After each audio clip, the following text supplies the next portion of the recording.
ओला dock YouTube channel को subscribe करें और बेल आइकॉन को दबाना मत भूलें। अस्सलाम वालेकुम, मेरा नाम आमना इफ्तिखार है और मैं क्लिनिकल साइकोलॉजिस्ट हूँ।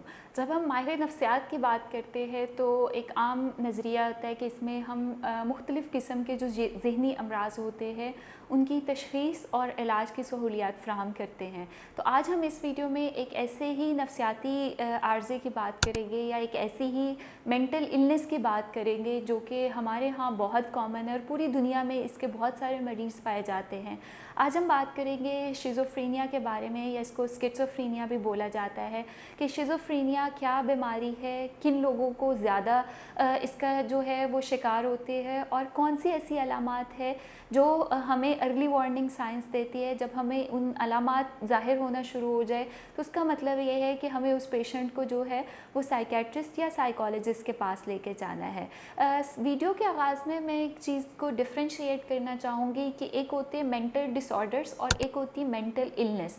मेंटल डिसऑर्डर्स हम उन डिसऑर्डर्स को बोलते हैं जिनमें depression, anxiety, obsessive compulsive disorder आते हैं। डिसऑर्डर का मतलब होता है कि एक आप जो रूटीन में काम कर रहे होते हैं, जो रूटीन के आपके फंक्शंस होते हैं वो डिस्टर्ब हो जाते हैं और समहाउ उन पेशेंट्स के पास इंसाइट होती है। उन पेशेंट्स को पता होता है कि ये मेरी चीज़ ख़राब हो रही है, डिस्टर्ब हो रही है और मैंने इसको बेहतर करना है। जब हम इलनेस की बात करते हैं तो इलनेस हम उन कैटेगरीज़ में शुमार करते हैं जिसमें पेशेंट्स के अंदर इंसाइट कम होती है, उसके ऊपर उसका कंट्रोल कम होता है। समटाइम्स पेशेंट्स को इवन ये रियलाइजेशन भी नहीं होती कि मैं किसी बीमारी में से गुजर रहा हूँ या मैं किसी बीमारी का शिकार हूँ। तो शिज़ोफ्रेनिया एक इसी मेंटल इलनेस का नाम है जिसमें मुख्तलिफ़ अलामात होती है। अब इसकी क्या क्या अलामात होती है जहाँ से हमें पता चलता है कि कोई पेशेंट्स शिज़ोफ्रेनिया का शिकार है। पाकिस्तान के टॉप डॉक्टर्स के साथ अपॉइंटमेंट बुक करें, वो भी पेशेंट फीडबैक देखते हुए। लाखों लोगों की तरह पाकिस्तान के सबसे बड़े डॉक्टर नेटवर्क का फायदा उठाएं और आज ही ओला डॉक ऐप डाउनलोड करें। ओला डॉक, डॉक्टर का अपॉइंटमेंट आसानी से। तो जो शिज़ोफ्रेनिया की सिम्टम्स होते हैं उसमें पहला सिम्टम आता है कि इनकी डिसऑर्गेनाइज्ड स्पीच होती है, कि जब ये पेशेंट आपसे बात करते हैं, बोलते हैं तो बहुत इररेलेवेंट टॉक होती है, या उनके डिरेलमेंट होती है कि आपने सवाल उससे कुछ और पूछा और वो आपको जवाब कुछ और दे देता है। आप बात किसी और कॉन्टेक्स्ट में कर रहे हैं और आपको जवाब किसी और कॉन्टेक्स्ट का मिल रहा है जिसकी कोई सेंस नहीं बनती है। देन डिसऑर्गेनाइज स्पीच के बाद इन लोगों के अंदर डिल्यूजन्स होते हैं। डिल्यूजन्स हम कहते हैं कि कुछ ऐसे फॉल्स फर्म बिलीव्स होते हैं कि उन्होंने एक नज़रिया बना लिया है कि दूसरे लोग या तो मुझे नुकसान पहुंचाना चाहते हैं, या दूसरे लोग मेरे दुश्मन हैं, या दूसरे लोग मेरे बारे में गलत जो है वो इंटेंशंस रखते हैं, मुझे बुरा भला जो है वो बोलते हैं।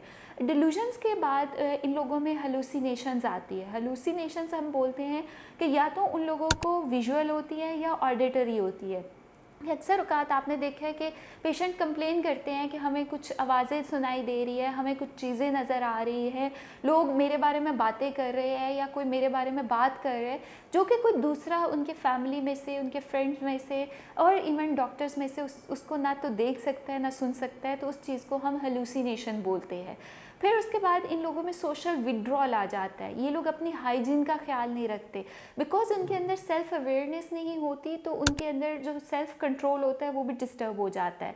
ये लोग लोगों से मिलना जुलना छोड़ देते हैं, ये अपनी सफाई सुथराई का ख्याल नहीं रख सकते और अक्सर औकात ये लोग अपनी ही एक दुनिया में चले जाते हैं। एंड लास्टली इसमें इन लोगों की सेल्फ टॉक बहुत ज़्यादा होती है, इन लोगों की नींद डिस्टर्ब हो जाती है, इन लोगों का खाना पीना डिस्टर्ब हो जाता है। और ये इतने सवेयर सिम्टम्स होते हैं कि जो लोग शिज़ोफ्रेनिया का शिकार होते हैं वो आम ज़िंदगी के रोज़मर्रा के जो कामकाज होते हैं वो परफॉर्म नहीं कर सकते।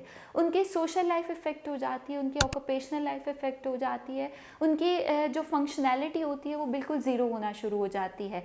अक्सर औकात आपने सड़क किनारे ऐसे लोग देखे होंगे जो गंदे कपड़ों के साथ बैठे हुए हैं, शदीद गर्मी के मौसम में उन्होंने मोटे कपड़े और 2-2 3-3 कपड़े पहने हुए होते हैं, उनके बाल बड़े हुए होते हैं, दांत साफ़ नहीं होते। तो ये लोग शिज़ोफ्रेनिया का शिकार हो सकते हैं। या कुछ लोग ऐसे होते हैं जो हमारे यहाँ कल्चरली आप उनको रिलीजियस पॉइंट ऑफ व्यू के साथ अटैच कर देते हैं कि उन्हें तो नज़ूल हो रहा है या उनको जो है वो विजन्स आ रहे हैं, तो वो उसको रिलीजियस के साथ अटैच करना शुरू कर देते हैं। तो वहाँ पर इस चीज़ को मद्देनज़र रखें कि हो सकता है ये सारी अलामात ज़हनी बीमारी की तरफ आपको इशारा दे रही है और वो शिज़ोफ्रेनिया का मर्ज़ हो सकता है।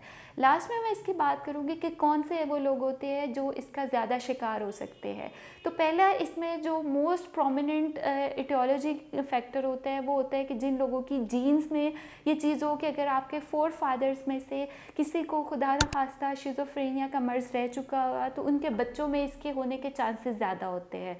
दूसरा इसमें इन्वायरमेंट का बहुत रोल आता है कि अगर आपकी ज़िंदगी में खुदा न खास्ता कोई इमोशनल ट्रॉमा गुजरा है, आप किसी डिस्ट्रेस का शिकार है और लंबे अरसे तक उसमें से गुजर रहे हैं, तो उन लोगों के अंदर चांसेस होते हैं कि वो शिज़ोफ्रेनिया की तरफ जाए। और आखिर में जिन लोगों के कोपिंग मैकेनिज़्म वीक होते हैं, जो लोग स्ट्रेस को मैनेज करना नहीं जानते, उनके अंदर चांसेस ज़्यादा होते हैं कि ये शिज़ोफ्रेनिया का शिकार हो जाए।